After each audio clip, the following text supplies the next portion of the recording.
Hello and welcome to another episode of Work 2.0, the podcast. I'm your host, once again, Rachel Wells, and this is where we talk about all things AI, money, leadership, and the future of work. Today, I'm delighted to be joined by Ian Bell. He is the Senior Vice President of Talent, Global Talent Management. My bad. You just told me and I forgot already. And you work at Sedgwick, which is one of the world's largest insurance companies. How are you doing, Ian, today? Very, very well, and thank you for having me. You're welcome. You're welcome. Well, here to talk about more about the future of work again, what's happening in this year when it comes to hiring patterns, especially when it comes to AI, how that's impacting. We know AI is impacting a lot of hiring. LinkedIn today released a report about graduates in the job market and how AI is impacting that. There's a lot in the headlines right now, especially in the UK, talking about, college graduates, how they're finding it more difficult to find work, especially entry-level jobs. One of my previous guests on this podcast told me entry-level jobs are about to be extinct. What's your take on that? I think there's a few things at play with that. I wouldn't like to think they're becoming extinct, but they certainly are changing. There's certainly some differences in the jobs that are being offered at the moment, with AI taking away some of the sort of entry-level duties that people had, or doing them faster or quicker, or whichever way they do it. It does mean that the roles change and focus much more on the human aspect and the things that AI can't do very well. That kind of thing. I'm glad you mentioned that. Last night, I was interviewing, what they call the father of AGI, AI research scientist, and he said to me that potentially in a couple of years, we could get to the point where jobs are completely eliminated, eventually, and all that will remain is kind of human relationship building and human skills.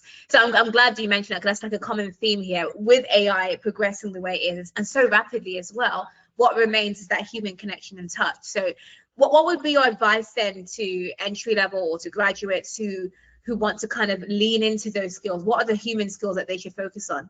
Well, I think it's not about abandoning their AI capabilities. I think that there's acknowledging the place that AI has, especially in the workplace now, and that's evolved massively over the last couple of years. But I think it's just about how that has been used, the insights that have been drawn from it, and how they've been presented. So doctors are using AI to help diagnose patients. But if I was being diagnosed with an illness, I'd much rather a human told me that than read a serious illness diagnosis from AI. Equally, if that illness was then cured, I'd like to receive that news from a human as well. So it's kind of, it does mean that people have to show how they've used AI, and then what impact that's had, and how they've added a human element to that, how they've added empathy to that, how they've added collaboration to that, or compassion or kindness or whatever. I think that's the key. Kind of a hybrid approach. It's being able to tell that, telling the story of what situation were you in, what were you trying to do, what did you decide to do with AI, how did you interpret that, and what was the outcome, regardless of whether the outcome is good or bad. It's the ability to then discern that. Yeah, totally. I totally agree. Well, from your perspective as a SVP, what's your take on, what hiring managers, or what you train your hiring managers and talent team to look out for in terms of like the underlying soft skills, which we also call power skills? What do you tell them to look out for when it comes to applications, like from graduates or even people at more like middle career levels? Okay, I think there's a few things to unpack there. Firstly, so my role, I look after our leadership development. So it's the role that a leader would have in hiring people, as opposed to, we have a highly talented talent acquisition team that know way more about this than I do. In terms of the process. But in terms of what we're looking for, it's the ability to demonstrate that we've taken in information and we've applied it again in that human context, and then learned from it. So we're looking for people to tell stories around, what's happened, what the situation was. The behavioral side of it is very much what we're looking for, because those aspects won't be replaced and will become more important, and that will be the competitive advantage for organizations. And most organizations will be doing things quicker and faster and slicker and with AI. But that human aspect is the competitive advantage and the differentiator that we would be looking to achieve. So with that storytelling then, is that, because often when I think about that, and I used to, as a coach, I would tell people, the STAR story method that you use for interviews. How do people do that when it comes to resumes and job applications, where it's kind of restricted? You don't have that space to tell that story, or do you? I think you do have the space to tell the story. I think, and we're in this strange situation where, large talent acquisition teams are using AI to scan resumes and CVs that have probably been mostly written by AI anyway, if people are smart. Interesting. It's just AI talking to each other. So it assesses itself. It's a bit like when you create a document. I've created documents using AI, and then the little AI tool on the side tells me how to improve it, which I would have done in the first place. But I think it's where organizations have, so we have a capability framework that we're about to launch, which acknowledges the sort of the harder competencies, if you want to call them that, the technical skills, those decision making and using strategy and that sort of thing. But then we also have the personal impact side of the coin, which is how we influence people, how we collaborate, how we communicate, how we work together, how we deal with things when they're challenging, what our professional credibility looks like. So I think where candidates can understand the values of an organization, understand the things that organization values and how it's differentiating itself, and then use experiences from their own lives and try and have those experiences while at school or college or university. That's what sets them apart, because then you've got those examples to draw on, however trivial they are, whether it's organizing a camping trip or doing a huge charity thing. It doesn't matter, the skills are still the same. And I would imagine then with that storytelling, a huge part of that would be like quantifying what the impact was, so that you could really get the picture of what they did, what they delivered, what they achieved, right? Absolutely. And I think I mentioned earlier on, it's not just the ability to say, this was the situation, I had to do this thing, so I decided to do this, and this was the outcome, and it was all wonderful. There's also an element of saying, and the outcome was a disaster, and here's the reasons why, and here's what I learned from that, and here's how we applied that, and it didn't go quite as expected. We're not looking for, I don't think employers are looking for polished answers and practiced stories. It's actually looking for genuine human abilities to discern between what is coming out of AI or what decisions have been made, and understanding whether those are good enough, whether sometimes good enough is good enough, or whether it needs to be better, and being able to apply logic and reasoning and rationality to it. I like that. I think that kind of leads on to my next point about emotional intelligence, because what you just described there, it sounds a bit like the growth mindset, right? Learning from your mistakes, or not even mistakes, to call them areas of improvement, right? Life experiences, learning from them, seeing, okay, what can I do better? How can I iterate? How can I improve on that? What should I not do again? As opposed to, oh my days, this is terrible, I don't want to encounter that again. That's the mindset that you're encouraging these graduates to have, and not just graduates, but professionals at any level could actually learn from this, right? So when it comes to, you have artificial intelligence, and then you have emotional intelligence. Is it like a case of, I think you probably partly answered this, but do you think it's a case of one being more important than the other, or are they both equal? Like, what's your take on that? I think there's probably an obvious answer to that, in that they're both important. But it's contextual, isn't it? It's kind of based on what the task is. So we do an engagement survey each year, and our colleagues are very engaged in our engagement survey, and we deliver that to our sort of 30,000 colleagues around the world. And the interesting thing that we can do with AI now, for example, AI is much better at analysing the comments we get. We get 13,000, I think it was, comments in our engagement survey last year. And for humans to go through and try and analyze those and categorize those and understand what the sentiment is that's being expressed, and the context of that is just takes a long time.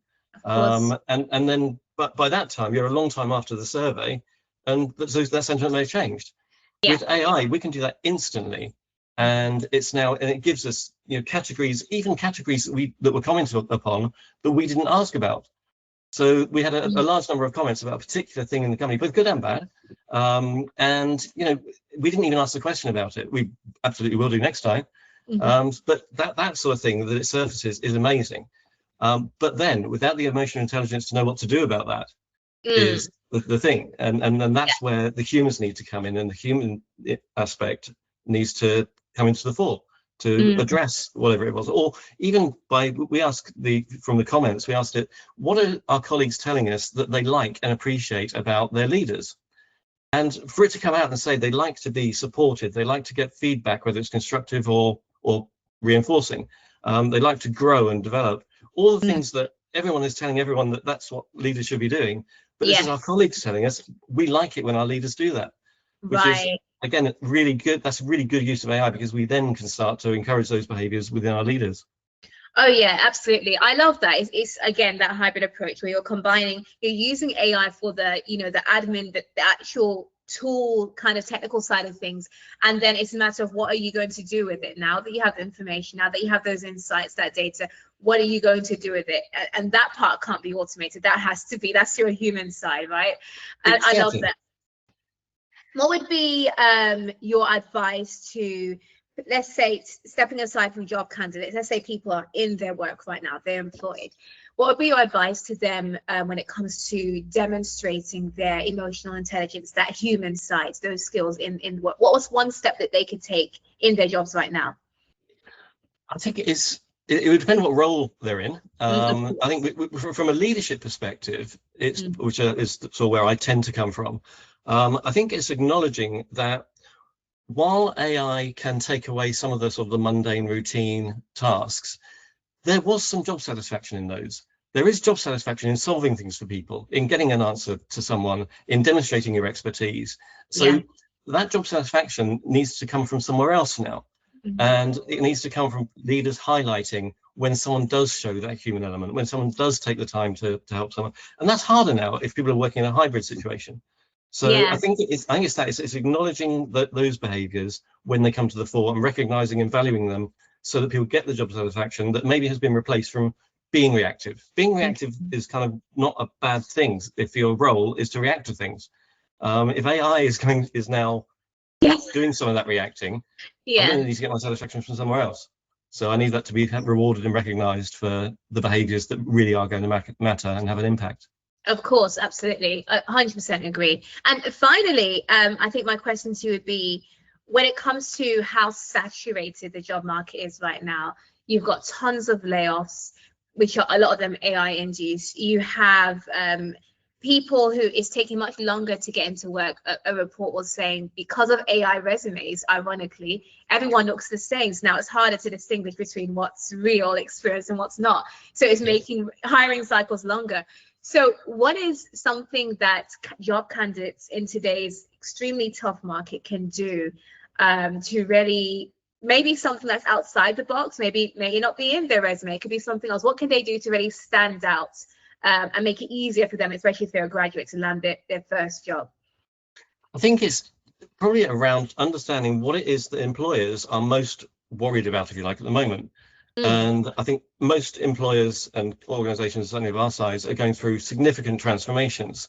And it's the ability to show confidence without feigning certainty in what's going to happen. So if people have, and showing curiosity and demonstrating opportunities where you've had to react to change, where you've had to be resilient, and how you've rolled with that, and how you've thrived in that situation, or again, what you learned from it if you didn't. So I think it's understanding that element of that everyone's in not turmoil, but there's certainly a lot of change happening, and showing that you can adapt and react to that change in a positive way and contribute to it, even if it's just the emotional support for others. I think it will stand out differently to a lot of people who are listing their abilities and their traits. Is listing that quality is something that would be different. It's interesting you said that, because a recurring theme that I'm seeing in job descriptions and job adverts is we're looking for someone who can thrive in ambiguity. I keep seeing that a lot, and that's across different job titles at different levels, not just in startups, obviously, but in other places where, traditional organizations that have been around for the longest. We're looking for someone who can thrive in ambiguity, or who can navigate, changing circumstances at a moment's notice, and know how to cope and handle that emotionally and operationally. And I'm thinking that's a common theme. So you saying that kind of reaffirms what I've been seeing in the job market. That's not just in the UK, that's in the US as well. Absolutely. It's quite interesting. So so there's a lot of change happening, but ultimately I think your message is definitely combining that human element with that AI element, and also just, like you said, figuring out what employers really want right now as they're encountering this change. What is it that they need, and finding a unique way to fulfill that, right?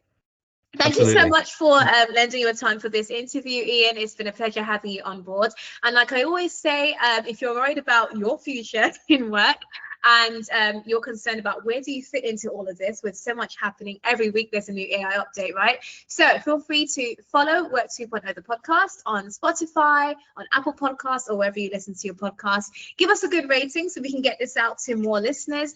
Share this with your co-workers or with your loved ones, and feel free to comment and share your thoughts or any questions you have for Ian, and I will definitely pass them on to him. All right, then, take care and have a great day, and I'll see you on the next episode of Work 2.0 the podcast.